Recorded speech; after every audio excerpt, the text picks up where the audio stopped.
Assalamualaikum warahmatullahi wabarakatuh. Halo sahabat cerita kehidupan. Apa kabar kalian semua? Syukur Alhamdulillah kita bisa berjumpa lagi di channel ini.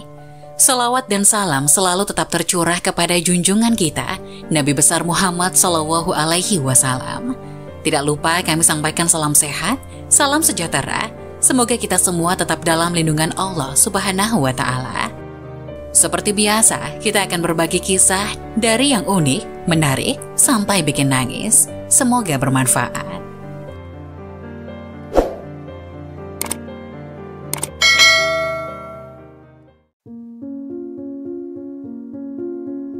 Sholat 60 tahun tapi tidak diterima, ternyata ini sebabnya.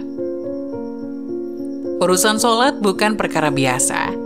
Siapa yang menganggap remeh kewajiban yang satu ini, maka Allah pun tidak akan memandangnya pada hari kiamat. Ada satu pesan dari Rasulullah tentang orang yang sholat selama 60 tahun, tapi tidak diterima. Kenapa bisa demikian? Coba bayangkan, apabila sholat kita tidak diterima selama 60 tahun, menyedihkan bukan? Nabi SAW dalam satu hadisnya bersabda bahwa umur-umur umatku antara 60 hingga 70 tahun. Sedikit orang yang bisa melampaui umur tersebut. Hadis riwayat Ibnu Majah. Penyebab sholat selama 60 tahun tidak diterima ternyata karena hal sepele ini. Di antara kesalahan besar yang terjadi pada sebagian orang yang melaksanakan sholat adalah tidak tumak ninah ketika sedang sholat. Nabi SAW menganggapnya sebagai pencuri yang paling buruk. Sebagaimana disebutkan dalam Misnad Imam Ahmad dari Nabi SAW bahwa beliau bersabda, sejahat-jahatnya pencuri adalah yang mencuri dari sholatnya.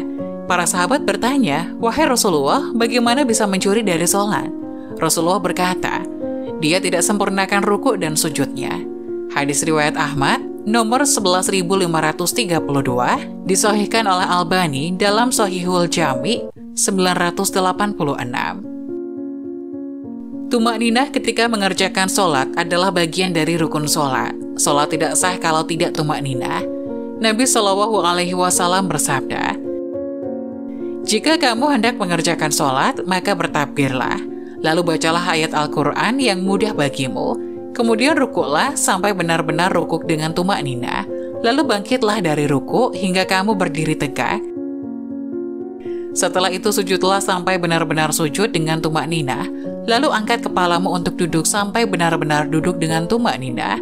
Setelah itu sujudlah sampai benar-benar sujud. Kemudian lakukan seperti itu pada seluruh sholatmu. Hadis riwayat Bukhari 757 dan hadis riwayat Muslim 397 dari sahabat Abu Hurairah. Sungguh mengerikan jika kita rajin melaksanakan sholat, namun tidak memperhatikan rukun-rukunnya dengan baik. Dari mulai berwudu, takbiratul ihram, hingga salam.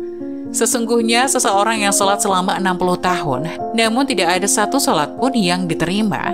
Bahkan orang itu menyempurnakan ruku, tapi tidak menyempurnakan sujud, atau menyempurnakan sujud, namun tidak menyempurnakan rukunya. Hadis Hasan, riwayat Al-Ashbahani dalam At-Targhib. Lihat As-Sahihah nomor 2535. Sebab yang menjadikan sholat seseorang selama 60 tahun tidak ada yang diterima satupun, sebagaimana yang disebutkan hadis di atas, yaitu karena tidak tumak ninah dalam ruku dan sujud. Tak heran jika sholat yang kita lakukan bisa tak bernilai pahala, melainkan hanya 1/10, 1/9, atau paling besar hanya setengahnya saja. Sesungguhnya seseorang benar-benar selesai, namun tidak dituliskan pahala baginya, melainkan hanya 1/10 dari sholatnya, 1/9-nya, 1/8-nya, 1/7-nya, 1/6-nya, 1/5-nya, 1/4-nya, 1/3-nya, atau setengahnya. Hadis sahih riwayat Imam Abu Daud. Padahal amalan yang paling pertama dihitung kelak di akhirat adalah sholat. Jika sholatnya baik, insya Allah amalan dan ibadahnya akan Allah terima. Namun jika sholatnya saja sudah buruk, maka amat mungkin amalan lainnya tidak diperhitungkan. Na'udzubillah.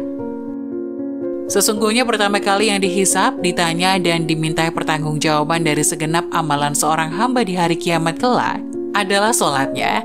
Bila sholatnya baik, maka beruntunglah ia, dan bila mana sholatnya rusak, sungguh kerugian menimpanya. Hadis riwayat Tirmizi. Maka marilah kita senantiasa memperbaiki amalan sholat kita, agar Allah melihat bahwasanya sholat yang kita lakukan tidak hanya sekedar gerakan tanpa jiwa, melainkan juga kita hadirkan hati kita ke hadapannya.